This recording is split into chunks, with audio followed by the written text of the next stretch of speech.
Row, row, row your boat gently down the stream. Merrily, merrily, merrily, life is but a dream, is a nursery rhyme. I must insist on being a pessimist. I'm a loner in a catastrophic mind. Green Day, Armitage Shanks.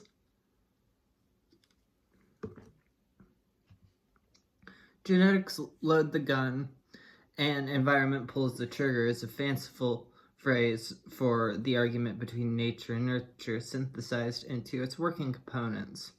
As it goes to explain in simple analogy that people's nature is understood and acted upon by their nurtured beliefs.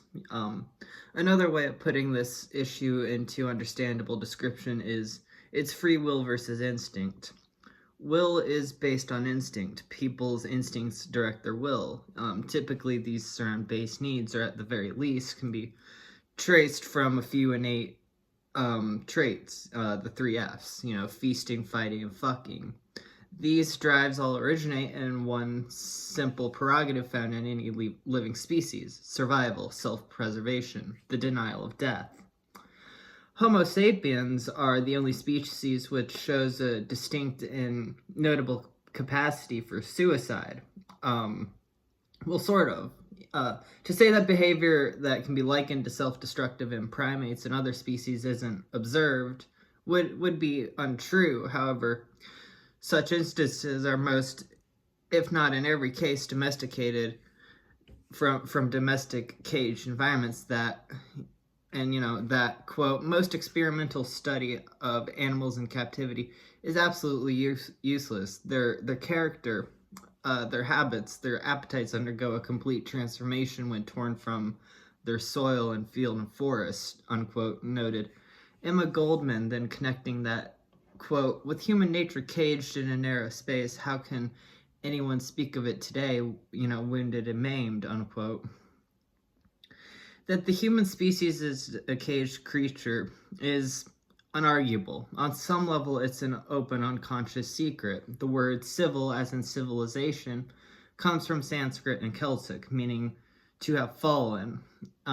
Like any caged animal, we are not in our own element, as totally as we could or should be.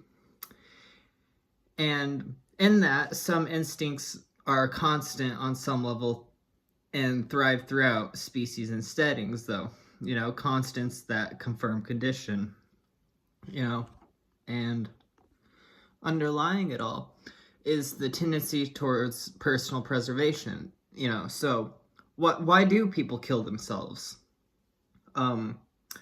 The development of self-awareness was an instrumental as well as monumental evolution in consciousness. No other species, as we observe, contains such a capacity.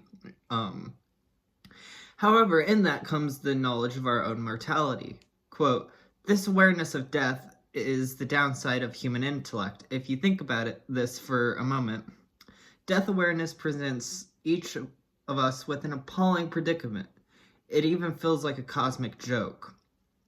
On one hand, we share the intense desire for continued existence, common to all living things. On the other, we are smart enough to recognize the futility of this fundamental quest. We pay a heavy price for being self-conscious, unquote.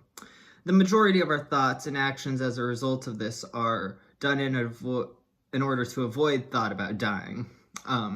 Death discomforts on a simple biological imperative. And to objectively lay out why people kill themselves is frankly impossible. We only have ourselves for comparison. And with that, we have the ones that do end up ending their own life. Survivors even report a fight for life during an attempt. Though others still sometimes succumb to the impulse, even if they live through one. People are catastrophic daydreamers. There's a consistency of being trapped in one's own head when it comes to suicide. That would on some level explain why, even if in the process of attempting suicide, most have to be out of their own heads via chemical means in spite of feelings, The denial of death is constant, even if in the enactment of suicide. In fact, much of the time, people who commit suicide, by their own implications, tend to believe in some sort of continued detached existence thereafter. It's escaping a perceived nightmare for nothing, a complete break from everything. Though to call it a dream is rather a misnomer.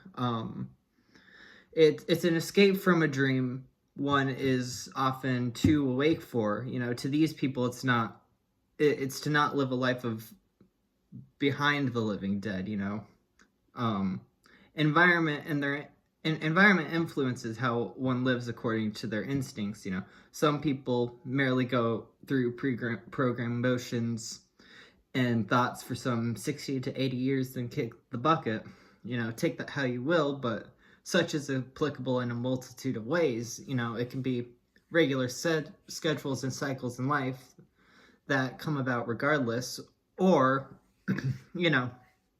generational abuse and trauma and soul-sucking stagnation without of some sort.